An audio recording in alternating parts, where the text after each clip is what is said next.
আসসালামু আলাইকুম। কেমন আছেন সবাই? কে কোথা থেকে দেখছেন অবশ্যই কমেন্ট করে জানাবেন। আমি আজকে রান্না করে দেখাবো চিংড়ি লতি। কার কার পছন্দ? আমার তো খুব পছন্দ।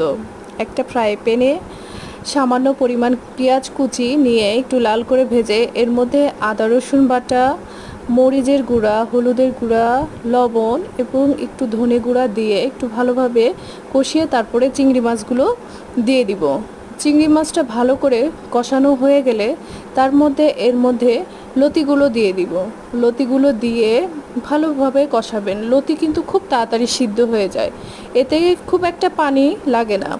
লতি সিদ্ধ করার জন্য অল্প একটু পানি দিয়ে ঢাকনা দিয়ে ঢেকে দিব।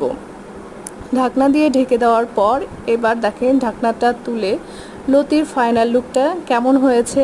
কার কার জিভে জল আসছে বলেন তো? এটা তো আমার অনেক পছন্দ। আপনাদেরও কি পছন্দ?